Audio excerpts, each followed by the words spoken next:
All right, guys. So today we're going to be reading this book, and it's called Picture Graphs. Data is collecting information. People share data through numbers, words, and photographs or drawings. In today's world, we have data all around us. Turning on the TV, surfing the internet, or picking out a newspaper or a book are quick ways and easy ways to find data. Graphs and charts.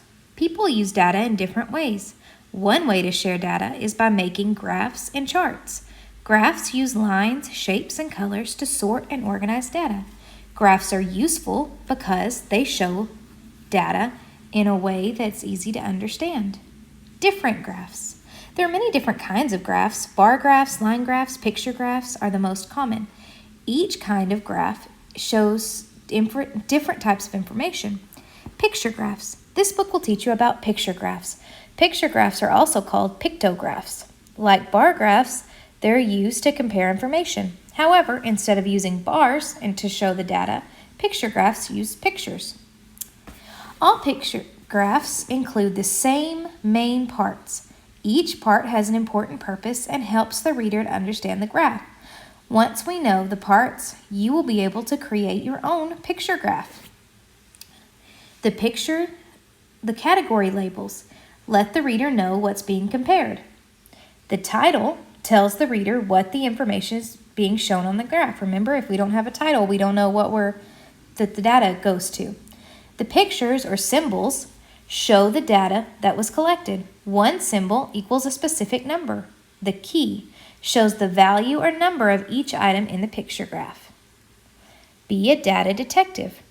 Why are the pictures an important part of the picture graph? A key part. To make a picture graph clear and easy to read, it's best to use 10 or less pictures on the graph. If your data includes large numbers, like larger than 10, you can make the pictures represent more than one item. You list the number of items each picture represents in the key. This isn't like the key you would use in the door, guys. This is like a key that will help you understand information. The key is the picture graph shows each music note represents 2 people. So every one of those notes is for 2 people that like that sort of music. Half amounts. Some picture graphs might show half of a picture. This is used when data amount is half of the key amount. For example, if one person voted for violin as their favorite instrument, you could use a half a note to represent the person on the graph on page 10. Numbers of apples picked in an hour. So in the key down here, it says 1 apple equals 10. 1 picture equals 10 apples. So when you look at Jade down at the very, very bottom, she has a half an apple. That means she picked 5 apples, not 10.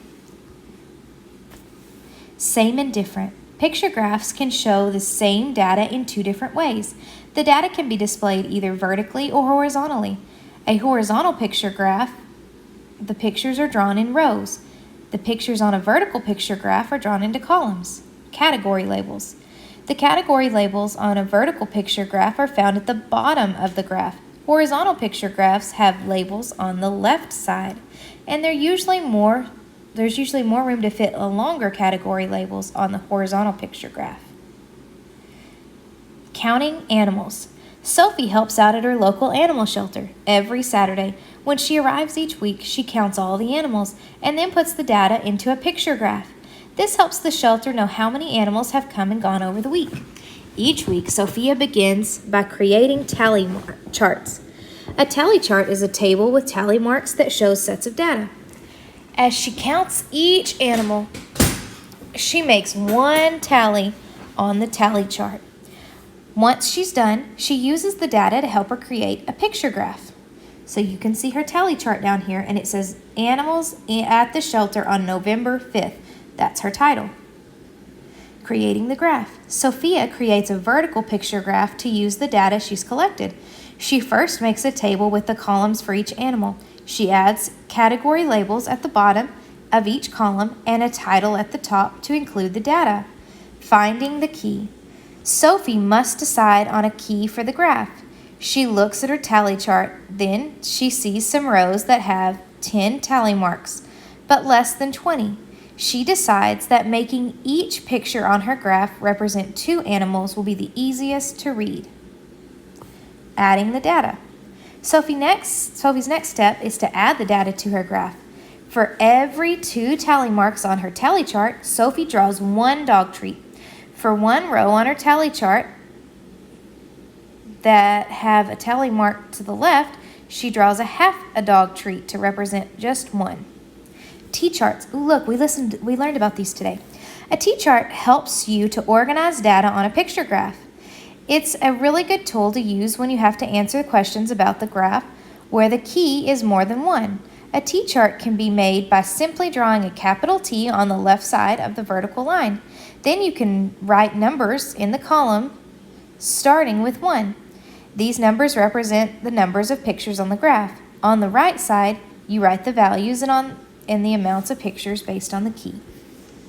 That's as far as we're going to go today.